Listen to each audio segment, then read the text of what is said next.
नमस्कार दोस्तों, मेरा नाम है शिवम और मेरे साथ आज एक ऐसे गेस्ट है जिनको आप सुनना चाहते हैं, जानना चाहते हैं, देखना चाहते हैं। पूरे भारत की और बिहार की जनता जिनको जानना चाहती है, उनके बारे में जानना चाहती है, उनके साथ अभी क्या व्यवहार हो रहा है और उनका क्या दोष है जो इसलिए उनके साथ ऐसा व्यवहार हो रहा है। इन सभी पहलू पे हमारे साथ हैं आज मनीष कश्यप, इंजीनियर मनीष कश्यप, जो कि यूट्यूबर हैं, कोई परिचय के मोहताज नहीं है। उनकी माताजी। माताजी, आपका बहुत बहुत स्वागत है सुदर्शन न्यूज़ में। आपको धन्यवाद।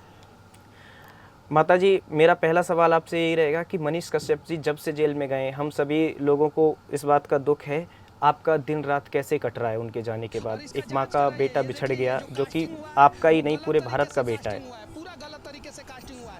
तो माँ ही जानती हैं जो माँ के दिन एक एक पल कैसे मने कट रहा है।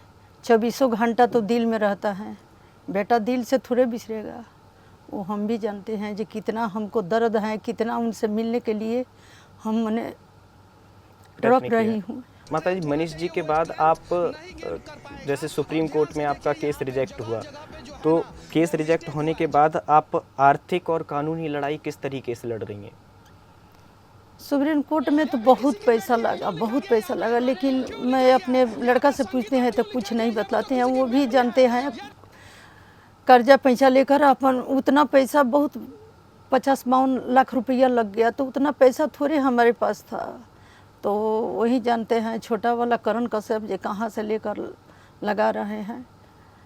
छोटे भाई जो है पूरा हाँ, अभी लग रहा है, वो हमको नहीं बतलाते हैं। कर्जा वगैरह लेके कानूनी लड़ाई लड़ रही हैं और आर्थिक लड़ाई भी उसी तरीके से चल रही है आपकी। माताजी, मैं पर्सनली इंडिविजुअल पर्सन और भारतवासी भी, पूरा बिहार भी, सब लोग ये जानना चाहते हैं कि मनीष भैया का दोष क्या है, अगर आपको पता चला हो।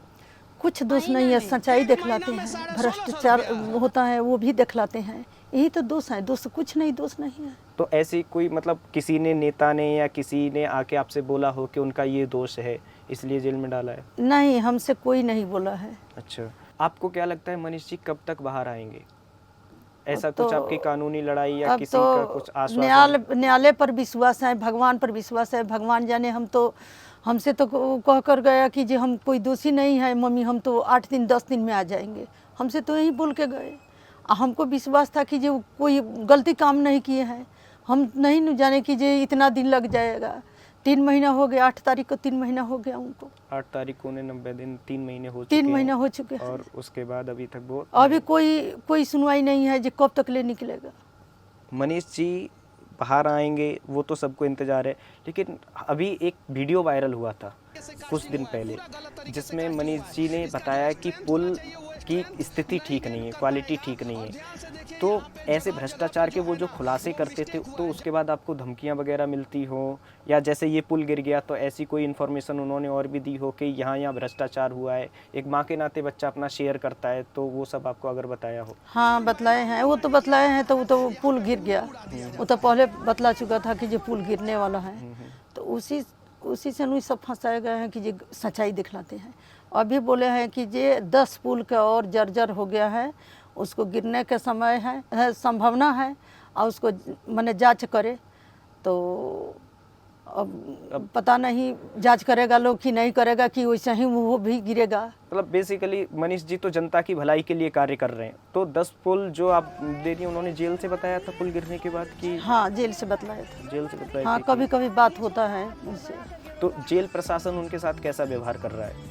जेल प्रशासन कोई खराब व्यवहार नहीं कर रहा है, अच्छा व्यवहार करते हैं। लेकिन वहाँ पर उनका बहुत दिक्कत है, उनके खाने पीने के लेके, भाषा के लेके। हाँ, वो मदुरई बेसिकली हाँ, जेल में है अभी, तमिलनाडु की, तो वहाँ पे तमिल बोला जाता है और वो हिंदी भाषी हाँ, है। हाँ, जो मिलने जाते हैं सब बोलते हैं कि जो बहुत दुबला पतला हो गया है। अच्छा, खाने के तो बहुत तकलीफ है उनका। पिछले 3 महीने में आप कितनी बार मिली हैं उनसे? एक बार नहीं। आपको एक बार भी नहीं मिलने दिया गया? आपने कोशिश की? नहीं, अभी हम वहाँ पर जाकर बतलाइए जी, उतना दूर जाकर हम उनसे मिल के कैसे हम आएंगे उनको छोड़कर? हाँ, माँ आ नहीं पाएंगे, समझ सकते हैं हम।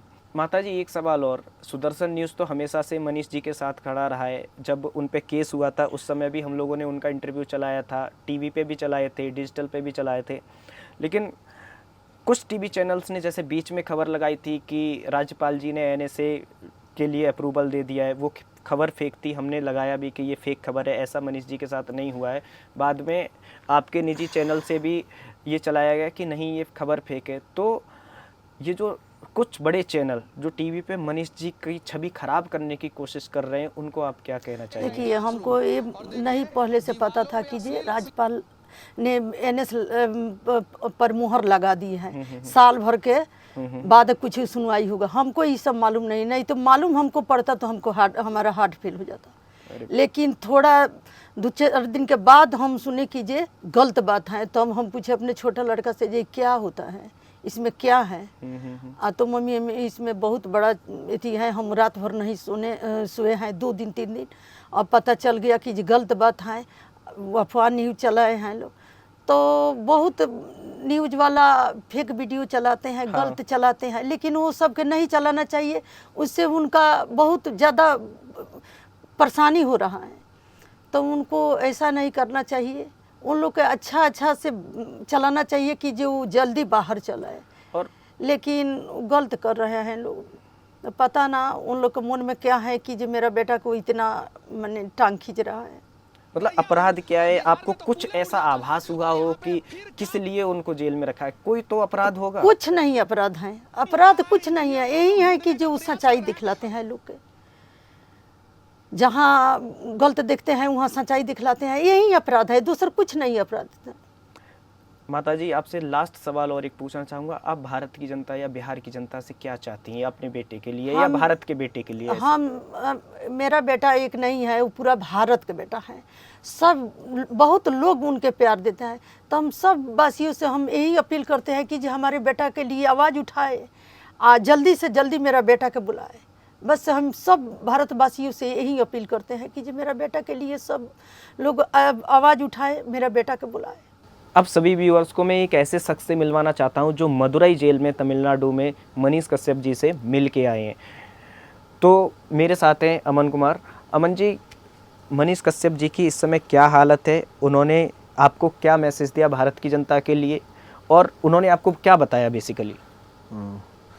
सबसे बड़ी बात यह है कि जब मनीष कश्यप से मैंने मिला वहाँ पर, तो स्थिति की जो बात आप कर रहे हैं, जब भी कोई भी व्यक्ति का जो दूसरे देश या कहीं दूसरे राज्यों में जाते हैं, तो वहाँ का खान पान, वहाँ का वातावरण, पहनावा ओढ़ावा, भाषा सब अलग होता है।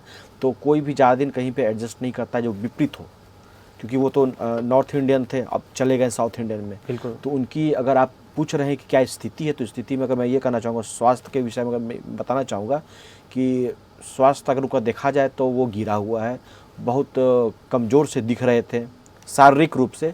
लेकिन मैं ये भी आपके चैनल के माध्यम से बताना चाहूँगा कि वो अपने मानसिक रूप से, मतलब कि उनकी जो विचारधारा है, जो सच को दिखाने के उन्होंने काम किया, जो भ्रष्टाचार पर उन्होंने आवाज़ उठाया है, वो कहीं ज़्यादा उसमें परिवर्तन आया है, और ज़्यादा बदलाव आया है, और ज़्यादा मजबूत हुए हैं। मैं ऐसा इसलिए बोल रहा हूँ कि जब मनीष कश्यप से मैंने मिला तो उनसे मैंने सवाल यही किया कि अंदर खाना पीना आपको कैसा मिलता है, लोग आपसे व्यवहार कैसा करते हैं, कोई दिक्कत तो नहीं है आपको? तो वो सबसे पहले मेरे पे मतलब गुस्सा गए, और जो उनका अंदाज हुआ करता था उसी अंदाज में उन्होंने मुझसे कहा कि आप लोग बाहर क्या कर रहे हैं, आप लोग को पता नहीं कि पुल गिर गई है बिहार में, आप लोग आवाज़ क्यों नहीं उठाते हैं? मैंने रिपोर्टिंग करके दिखलाया था कि पुल गिरेगा, और वो गिर गया। लोग मुझे पागल बोलते थे, ये पागल है, यही बहुत बड़ा इंजीनियर हो गया है, इसी को जानकारी है, अंततः तो गिर गई। आप लोग तो कम से कम आवाज़ उठाइए। मुझे तो इस 4 दीवारी में मुझे कैद कर लिया गया है। अब मुझे तो ये पता नहीं चलता है ना कि मेरी गलती क्या है। मुझे आज तक मैं नहीं समझ पाया हूँ आखिर मैंने गलती क्या की है।